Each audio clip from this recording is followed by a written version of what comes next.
Well, this should be about it for the work that's needed done on this chopper. We've got the front end opened up, and what we have to do is put a new smooth roll scraper in. I took the old one out. I've got all this debris from back in here cleaned out, and we've got a new scraper to put on there right here. So we've got this along with some shims that go in between it. This is going to set in there like this. It bolts from the bottom, and then there's shims that go underneath coming in from each side. So we're going to get them in there, and then we are going to just kind of throw some paint on all of these surfaces that don't have any paint on it anymore, just so that we don't have a bunch of rust come in. So that's where we are at.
Well, these new bolts that we got are too long.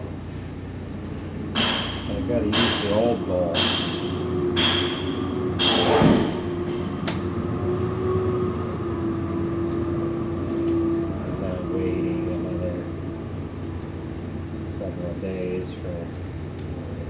bolts. So we're just going to have to use the old ones. That's all.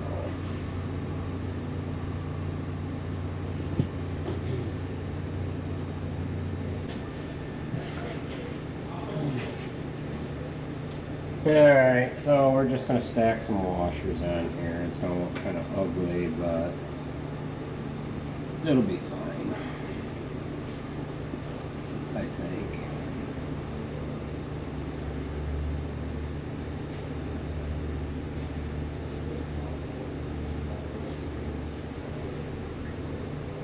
So, yeah.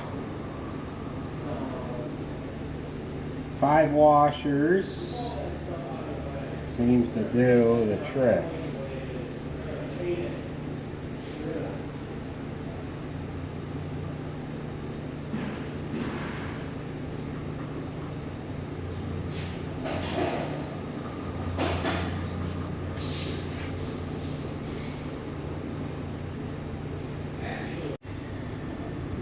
Alright, so this smooth roll scraper is all mounted into place. Now what we're going to do is we are going to throw some paint on this area down in here, down in kind of where the kernel processor goes and where the grass transition chute is, above the top of the IVT or the Pro Drive transmission. We're gonna just splash some paint in there just because there's some paint flaked off of that, and it's just gonna look a lot better if it's all kind of freshened up in there. So we'll go ahead and splash some paint on it. Alright, so this is where we are currently at. We ended up getting some paint sprayed on the area inside this service door area where the kernel processor goes.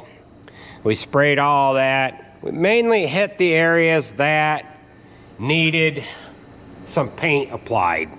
Spots where paint had come off, spots where the feed had wore the paint off. We ended up touching up the front end. Now it's just a preservative, more or less. We ended up painting the drum and the cutter head drum and the shear bar and what have you, just basically to cover up them areas so they don't rust. This sheet metal covers and whatnot, they end up they don't do the greatest job painting them. I don't even think they use any primer on it. And the paint flakes off and it looks like hell. So we've got all that covered up. We ended up painting some of these panels, covers, and what have you. The corn saver pieces that go on there, this had paint missing just because it has material going by it. We threw some paint on that, and then that won't be all brown when we go to reinstall it. So we've got some other pieces to install. We've got this piece here that goes in behind that cover that goes over the top of the knife drum. We wanted to replace that. It's a little thin. It's got some life left in it, but I just did not want a piece of this to peel off and cause a problem. So it's not wore out too awful bad, but it is starting to wear through in some spots, and once that blows a hole in itself, it's just going to cause a problem. So we're replacing that. I'm waiting on a piece of rubber.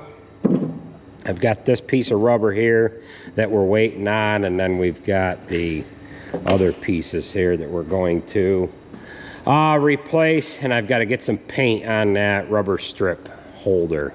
So we're going to slowly get this put back together, and then I've got some decals that I want to replace that have been deteriorating from the pressure washer, and then we need to pull the hay heads in and go through those. Well, we have gotten about as much done as we can do to this chopper. I thought I'd have it completely done, but I don't.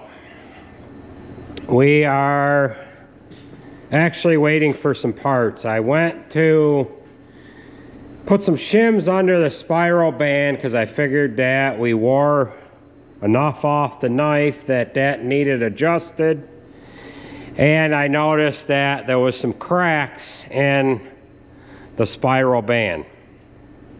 So I had to order a new one of those. And we've also got a piece of rubber that we need to put on this new piece that sets down inside here. So we've got that new, we put this new panel on, this one right here, and then the panel down below it was getting a little thin. So I figured we would replace that. We put the new rubber gaskets on it, and I lack a rubber piece of trim. And I'll show you this bracket here, or this panel that we replaced. That's this here. And it was thin in a couple of spots. I figured we would just go ahead and replace it. So this is where we are going to leave off with you guys. We'll have to come back to this here next week.